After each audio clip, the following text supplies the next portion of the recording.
ಹಿರಿಯ ಐಎಎಸ್ ಅಧಿಕಾರಿ ಮಹಾಂತೇಶ ಬೀಳಗಿ ಅವರ ಜೀವನ ಚರಿತ್ರೆ ಮತ್ತು ಹಿನ್ನೆಲೆಯ ಕುರಿತ ಪ್ರಮುಖ ಮಾಹಿತಿ. 1. ಮಹಾಂತೇಶ ಬೀಳಗಿ ಅವರ ಜೀವನ ಚರಿತ್ರೆ, ಹಿನ್ನೆಲೆ ಮತ್ತು ಬಾಲ್ಯ ಜೀವನ. ಹುಟ್ಟಿದ ಸ್ಥಳ ಮತ್ತು ದಿನಾಂಕ 1974ರ ಮಾರ್ಚ್ 27ರಂದು ಬೆಳಗಾವಿ ಜಿಲ್ಲೆಯ ರಾಮದುರ್ಗ ಪಟ್ಟಣದಲ್ಲಿ ಜನಿಸಿದರು. ಬೀಳಗಿಯವರು ತೀವ್ರ ಕಡುಬಡತನದ ಹಿನ್ನೆಲೆಯಿಂದ ಬಂದವರು. ಅವರ ತಂದೆ ಚಿಕ್ಕ ವಯಸ್ಸಿನಲ್ಲಿಯೇ ಮರಣ ಹೊಂದಿದ್ದರು. ಅವರ ತಾಯಿ ರೊಟ್ಟಿ ವ್ಯಾಪಾರ ಮತ್ತು ಮನೆ ಕೆಲಸಗಳ ಮೂಲಕ 4 ಮಕ್ಕಳನ್ನು ಸಾಕಿದರು.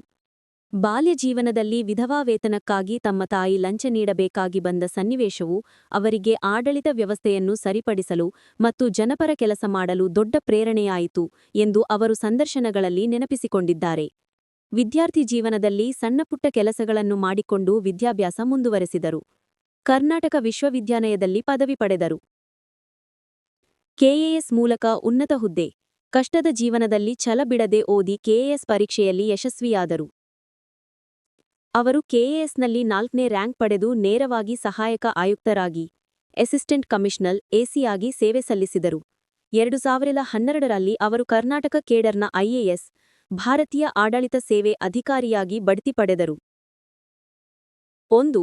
ಧಾರವಾಡದಲ್ಲಿ ಸಹಾಯಕ ಆಯುಕ್ತರಾಗಿ ಎಸಿ, ಹಲವು ಜಿಲ್ಲೆಗಳಲ್ಲಿ ಜಿಲ್ಲಾ ಪಂಚಾಯತ್ ಮುಖ್ಯ ಕಾರ್ಯನಿರ್ವಾಹಕ ಅಧಿಕಾರಿ ಸಿಇಒ ಆಗಿ, ದಾವಣಗೆರೆ ಜಿಲ್ಲಾಧಿಕಾರಿ ಡಿಸಿ ಆಗಿ 2019ರ ಆಗಸ್ಟ್ನಿಂದ ಸುಮಾರು 2 ವರ್ಷ ಸೇವೆ ಸಲ್ಲಿಸಿದರು.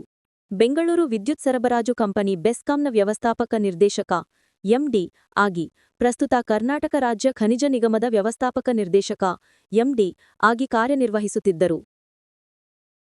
ಜನಪ್ರಿಯತೆ ಮತ್ತು ಸಾಧನೆಯ ಹಾದಿ. ಮಹಾಂತೇಶ ಬೀಳಗಿ ಅವರು ತಮ್ಮ ಪ್ರಾಮಾಣಿಕತೆ, ಸರಳತೆ, ಸಜ್ಜನಿಕೆ ಮತ್ತು ಜನಪರ ಕಾಳಜಿಯ ಕೆಲಸಗಳಿಂದ ರಾಜ್ಯದಲ್ಲಿ ಮತ್ತು ವಿಶೇಷವಾಗಿ ದಾವಣಗೆರೆಯಲ್ಲಿ ಅಪಾರ ಜನಮೆಚ್ಚುಗೆ ಗಳಿಸಿದ್ದರು. ಜಿಲ್ಲಾಧಿಕಾರಿಯಾಗಿದ್ದಾಗ ಕೊರೋನಾ ಸಾಂಕ್ರಾಮಿಕ ರೋಗದ ಸಮಯದಲ್ಲಿ ಮಾಡಿದ ದಕ್ಷ ಮತ್ತು ಸಮಾಜಮುಖಿ ಕಾರ್ಯಗಳಿಂದ ಜನರ ಜೀವ ಉಳಿಸುವಲ್ಲಿ ಮಹತ್ವದ ಪಾತ್ರ ವಹಿಸಿದ್ದರು. ಕಷ್ಟದ ಜೀವನ ಮತ್ತು ಸಾಧನೆಯ ಹಾದಿಯ ಬಗ್ಗೆ ಯುವ ವಿದ್ಯಾರ್ಥಿಗಳಿಗೆ ಆಗಾಗ್ಗೆ ಮಾರ್ಗದರ್ಶನ ನೀಡುತ್ತಾ ಸಾವಿರಾರು ಯುವಕರಿಗೆ ಸ್ಫೂರ್ತಿಯಾಗಿದ್ದರು. ಪತ್ನಿ ಮತ್ತು ಮಕ್ಕಳಿದ್ದು ಬೆಂಗಳೂರಿನಲ್ಲಿ ನೆಲೆಸಿದ್ದರು. 3. ದುರಂತ ಅಂತ್ಯ. 2025ರ ನವೆಂಬರ್ 25ರಂದು ಕಲಬುರಗಿ ಜಿಲ್ಲೆಯ ಜೇವರ್ಗಿ ತಾಲೂಕಿನ ಗೌನಹಳ್ಳಿ ಬಳಿ ನಡೆದ ಭೀಕರ ರಸ್ತೆ ಅಪಘಾತದಲ್ಲಿ ಗಂಭೀರವಾಗಿ ಗಾಯಗೊಂಡು ನಿಧನರಾದರು. ಅವರು ಕುಟುಂಬದ ಮದುವೆ ಸಮಾರಂಭದಲ್ಲಿ ಪಾಲ್ಗೊಳ್ಳಲು ರಾಮದುರ್ಗದಿಂದ ಕಲಬುರಗಿಗೆ ಪ್ರಯಾಣಿಸುತ್ತಿದ್ದರು. ಈ ಅಪಘಾತದಲ್ಲಿ ಅವರ ಸಹೋದರ ಶಂಕರ್ ಬೀಳಗಿ ಮತ್ತು ಸಂಬಂಧಿ ಈರಪ್ಪ ಬೀಳಗಿ ಸಹ ಮೃತಪಟ್ಟಿದ್ದಾರೆ.